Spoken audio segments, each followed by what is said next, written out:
Picture this. You're sitting on the couch in the evening, legs crossed, holding a milk chocolate bar in your hand. You snap off a piece, it melts in your mouth. Bliss. Surely there couldn't be anything wrong with such a sweet, gentle, melting pleasure, right? Wrong. The church in the 17th century had a very different opinion. Imagine, you take a bite, and suddenly an inquisitor lowers himself from the ceiling. He asks, "Why are you arousing yourself with that chocolate bar?" And you're just like, "What? It's sweet." And he says, "Sweetness leads to depravity, to the stake with you." Funny? Sure. But people in the 1660s were not laughing. Chocolate was genuinely about to be banned, outlawed, treated like a drug, because the holy men decided cacao beans equals love potion. So let me open this folder for you right now, and you'll find out why you can eat a Snickers bar without needing an exorcist. This is Svetlana. Welcome to the Archive of Hidden Facts with a Smile. Today's segment, Hidden Facts in History, 10th–19th Century. Topic: How chocolate was almost declared the sin of love. Hold on tight. Coming up, a mix of scandal, stupidity, and big chocolate business.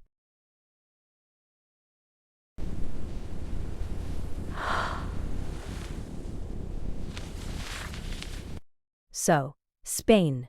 End of the 16th century. The conquistadors returned from America. They brought back gold, corn, and some strange beans. The locals called them cacahuatl. They drank it as a bitter, spicy drink with pepper. The Europeans winced. Then they added sugar, and off it went, the first to get hooked. Monks in the Mexican colonies. Imagine, a quiet confession is underway, and the priest is hiding a piece of chocolate under the communion wafer. They wrote in their reports, "This drink makes parishioners drool and their cheeks turn red." In 1648, the bishops of Mexico sent a secret report to the Pope, marked sinful. It said, "The natives use cacao to inflame passion. If a Christian woman drinks it, she will develop base desires." The Pope read it, scratched his head, thought, based on what exactly? But the bishops insisted. They said they had conducted experiments on indigenous women. In 1662, Cardinal Brancaccio wrote an entire treatise, Chocolate, the Devil's Drink. 200 pages of pure fear. In it, he claims that cacao heats the blood, prevents prayer, and that not even animals would drink this. Did H.E. ever try it? Of course not, a secretary told him. It's like if your grandma said Snickers bars are demonic temptation, but she'd never actually tasted one. Irony, right?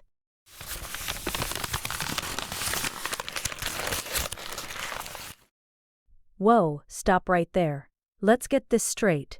What exactly did they want to ban? The accusation had 3 parts. First, chocolate is an aphrodisiac. The bishops seriously claimed that cacao beans ignite the bodily fluids. Quote from the 1648 report, "Women who drink cacao lose control of their desires and go looking for sinful adventures." So, chocolate equals adultery fuel. Second, chocolate prevents prayer, not because it's distracting, but because it causes heart palpitations and sweating. And that, they said, is demonic influence on the body. Cardinal Brancaccio wrote, "Instead of praying, the Christian thinks about his cup." That is idolatry. Third, chocolate is indigenous magic. The Aztecs used cacao in sacrificial rituals and as a royal gift for warriors' wives. The church decided if pagans used it in their ceremonies, then in Christian hands, cacao also carries pollution.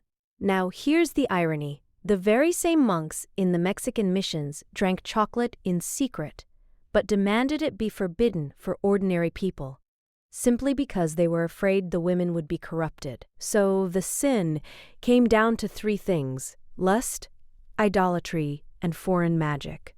All of this without a single serious study. Just, we're scared, so we're banning it.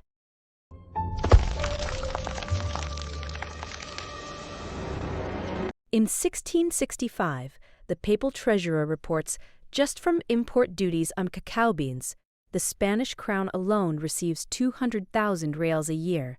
That's millions in today's money. So, banning chocolate would kill a major budget item, but allowing it, the church would lose face.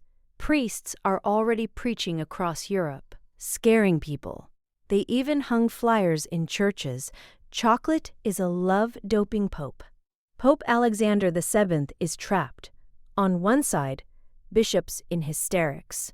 On the other, money he doesn't want to lose. And then, a man steps in. A name you won't find in textbooks. His name was Lorenzo Scotto, a Franciscan monk, and he proposed, "Let me try this sin on myself. For a whole month I will drink chocolate every single day and confess every single morning. If I sin, I'll admit it. If I don't, we close the case." The cardinals agreed, signed the papers. He drank hot chocolate 3 times a day and went to confession. You should have heard his confessions. "Forgive me, Father. I bit into a cookie. Forgive me. I spilled chocolate on my robe. Forgive me. The cacao was too sweet. Not once I desired my neighbor. Not once I was visited by impure thoughts." After a month, Scotto delivered his report and added a line that would later spread through books. "Chocolate does not excite the body, it warms the soul, and the soul cannot be forbidden." The cardinals fell silent. The Pope closed the case. Scotto returned to his monastery, lived quietly, died forgotten. His name was erased, because admitting that 20 years of trashing chocolate was a mistake? Awkward. Better to pretend nothing ever happened.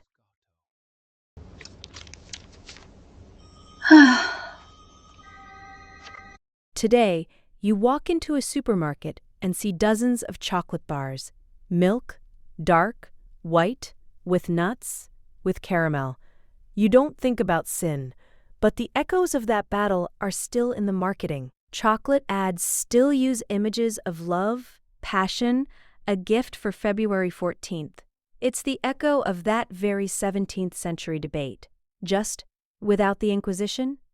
The irony? The monks were afraid that cacao would corrupt Europe, but Europe corrupted cacao, added sugar, vanilla, nuts, caramel, turned it into candy bars, chocolate bars, fondue, and now no one remembers that a glass of red wine is far more dangerous to chastity than a milk chocolate bar. But thank you, Lorenzo Scotto. If it weren't for his bold experiment, chocolate factories today might look like underground workshops. You enjoy this freedom every single day, and you don't know the name of the man who gave you that bittersweet pleasure. Good on you, brother. Heaven keep you.